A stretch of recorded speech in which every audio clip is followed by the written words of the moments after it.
Now, partner and chief economist at Grow Investment Group, for more on the outlook for China's economy, given the challenges globally.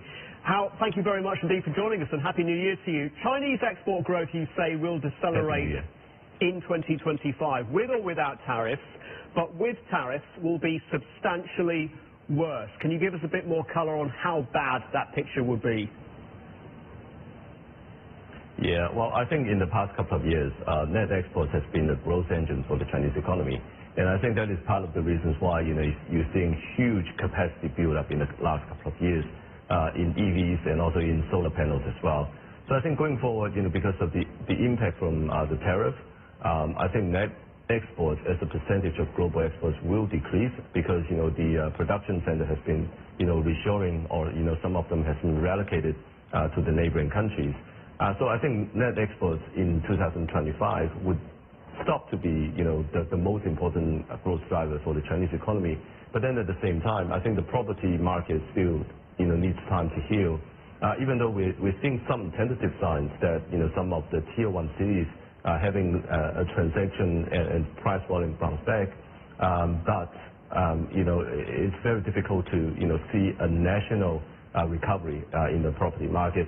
So I think it still takes time. So next year, because of the two of the most important growth engines for the Chinese economy is still sort of faltering, and therefore, the economy will be struggling as well. And in terms of the policy response, does it mean that the Chinese authorities are going to have to try to engineer a weaker currency? I think it's more likely than not, Chinese currency would be one of the weapons, to defend against the tariff. Already we're seeing, the substantial depreciation pressure on the Chinese yuan. Now we're at about, 7.3. One shouldn't be too surprised to see depreciation depreciated beyond 7.5 and above. So I would say that, in the 2018 trade war episode, the Chinese currency, depreciated substantially. It actually acted as a buffer of the tariff pressure. So I would say, this time shouldn't be any different. And already we're seeing depreciation pressure on the Chinese yuan already. Yeah, I have to note though that the recent trend has been the fixings have been firmer, right? So it seems, as my colleague Sam Voss was noting, seems like they're trying to sort of hold the line at about 7:30 or so. Hong Hao, let's look ahead to the data dropping later this morning, though. The Shenzhen private sector PMI factory numbers, and contrast them with the official numbers. The official numbers, they were a bit of a miss, right? Still above boomer bust 50, so that was good. What we noted, though, earlier, what we've been noting since the numbers dropped, though, has been services sector. That has been accelerating.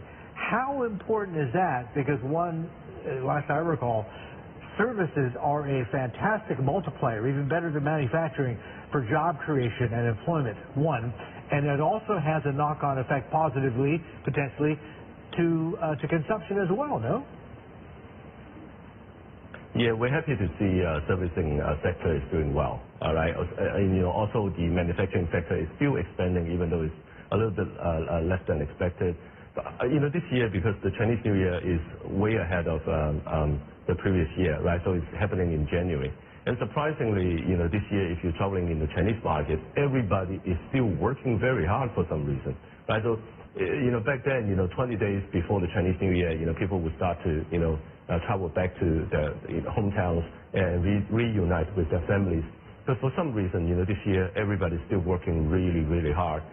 So it makes this year very different. And I think that is one of the reasons why we're seeing a very strong service sector number this morning. Okay. So what signs, as you see them, are there of recovery or green shoots in the Chinese economy? Where are we seeing it? And is China's economy going to be stuck? For how long is China's economy going to be mired in deflation? Yeah, I think the deflationary trend will continue as long as the property market, stay in doldrum, or and property price continues to fall. Green shoots There are some, but very difficult to find. Just now I mentioned that in the tier 1 cities, second-hand housing transaction volume has been picking up, and also price is increasing as well. In Shanghai, ultra-luxury apartments is selling like hotcakes for some reason this year. Transaction volume has picked up almost 50% year-on-year from last year in a difficult year such as this.